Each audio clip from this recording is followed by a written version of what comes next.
August 29th, 1526, on the banks of the Danube, a storm brews. Thunder rolls over the Hungarian plains, and in just 2 hours, the heart of an empire will stop beating. Few battles in history have been so devastating, so quick, and so definitive. The Battle of wasn't merely a military defeat, it was an extinction-level event. It marked the end of Hungary as an independent medieval power and changed the geopolitical landscape of Europe forever. In under 120 minutes, a kingdom that had withstood Mongols and Crusaders was shattered by the unstoppable might of the Ottoman war machine. But how did it come to this? How could a realm so vast, so proud, collapse so quickly? The answer lies not only in swords and cannons, but in arrogance, betrayal, in the tragic naivety of a young king thrown to the wolves. This is not just the story of a battle. It's the fall of a civilization. This is the story of the battle. Part 1. The Hungarian kingdom before the fall. Hungary, in the early 16th century, was no backwater. It was one of the largest and richest kingdoms in Europe.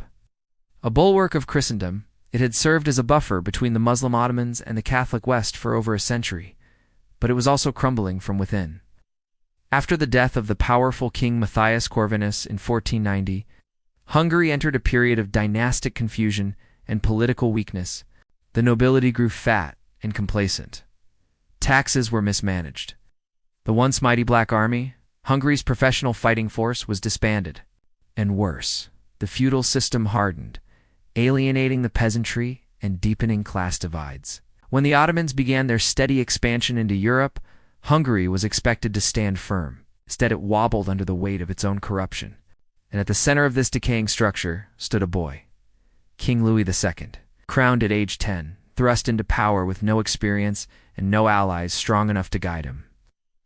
Louis was young, brave, and tragically unprepared. And while he studied Latin and jousting, the Sultan sharpened his sword. Part 2. The rise of the Ottoman giant on the other side of the continent, a force unlike any Europe had seen, was rising. The Ottoman Empire, under Sultan Suleiman the Magnificent, was not just expanding, it was dominating. By 1520, Suleiman had already taken Belgrade, the gateway to Hungary. In 1521, he turned his gaze toward the heart of the kingdom.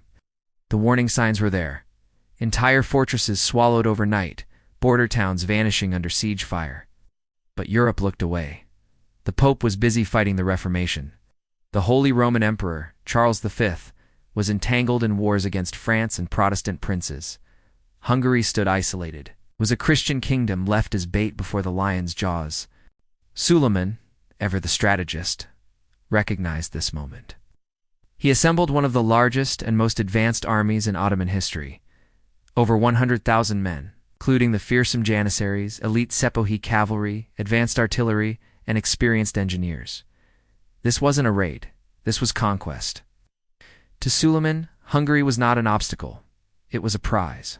It was to be his coronation. Part 3. March to disaster. As the Ottomans advanced, Hungary fell into confusion. King Louis II, barely 20 years old, issued frantic calls for a general levy. He begged for reinforcements from across Europe. Few responded. Inside Hungary, the powerful nobility hesitated. Some feared losing their own power more than they feared the Ottomans. Others hoped the invasion would weaken rival lords. The peasantry was already exhausted from previous wars. The church remained divided. Mercenaries refused to fight without pay. Weeks passed, and still the army barely formed. When Louis finally gathered his forces, it was too little, too late. Despite this, Louis chose to face the Ottomans in open battle. On a plain near the village of Why, perhaps youthful pride, perhaps desperation, or perhaps he believed wrongly that surprise and terrain would offer him an edge. The plain of was flat and marshy, hemmed in by rivers. It offered no protection, no fallback. It was a field fit for death, and death came swiftly. Louis was gambling everything, his crown, his country, his life, on a single charge. Part 4. The slaughter begins. On the morning of August 29th, under gray skies and rising tension, the Hungarian army formed on the higher ground. They watched the vast Ottoman force slowly take formation below, seemingly uncoordinated. Louis believed this was his chance. The Hungarian heavy cavalry launched a full frontal assault. At first it worked. The Ottoman front lines fell back under the charge. There was cheering among the Hungarian ranks. The youthful king thought fate was with him, but it was all a trap. Suleiman had learned from past mistakes. His artillery was hidden. His elite janissaries were held in reserve. As the Hungarian charge advanced, the trap was sprung. Cannons roared from behind smoke-covered hills. Grapeshot tore through riders and infantry alike. Arquebusiers fired from behind wooden barricades. The Hungarian cavalry was shredded mid-charge. Horses tumbled in agony. Commanders were vaporized in an instant. Then came the janissaries, disciplined, silent, and lethal. They advanced like a tidal wave. Steel met flesh, and flesh lost. The Hungarian infantry, ill-equipped and terrified, broke ranks. What began as a counterattack turned into a slaughter. King Louis tried to rally his forces. He charged personally into battle, but soon found himself isolated. As the tide turned, retreat became the only option. Louis attempted to flee, but his horse stumbled in a swampy ditch. Armor heavy and exhausted, he was dragged under the mud and drowned. The crown of Hungary sank with him. Part 5. Aftermath. An Empire Note More. Or by dusk, the Hungarian army had ceased to exist. Of the 25, Ling, who marched to, nearly Arshur, 0 lay dead. Among them were nobles, bishops, generals, the entire ruling class. The country was decapitated in a single blow. There was no government left, no army, no king. The nation collapsed. The chaos was immediate. Factions formed around two rival claims to the throne, the Habsburg Archduke Ferdinand of Austria and the native noble John. Civil war ensued. Hungary, already gutted, tore itself apart from within. Suleiman, watching from afar, saw no reason to press further. He had done what he set out to do. He marched back to Constantinople, leaving Buda open and defenseless. 2 years later, the Ottomans returned. This time, there was no battle. Buda fell without a fight. Central Hungary became an Ottoman province for over 150 years. The once mighty kingdom was gone. The battle became a symbol of absolute defeat, not just militarily, but spiritually and politically. Part 6.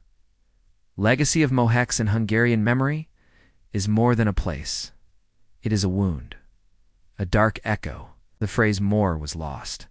It became a national proverb, encapsulates the trauma of losing not just a battle, but an identity. The trauma of losing a future.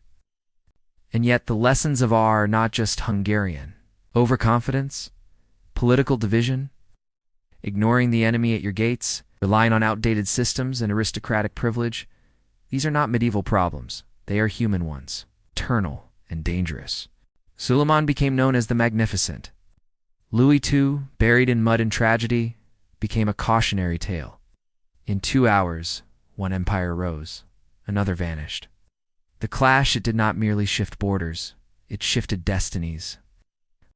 The swamp and the crown. They found the king's body days later, twisted in the marshes, unrecognizable. His golden armor glinted beneath the murky waters. His crown, shattered and sunken, was all that remained of Hungary's golden age. No last words, no martyrdom, just silence. That is how a kingdom dies. Not with a siege. Not with fire and glory, but in the cold, wet silence of a forgotten battlefield. In just 2 hours,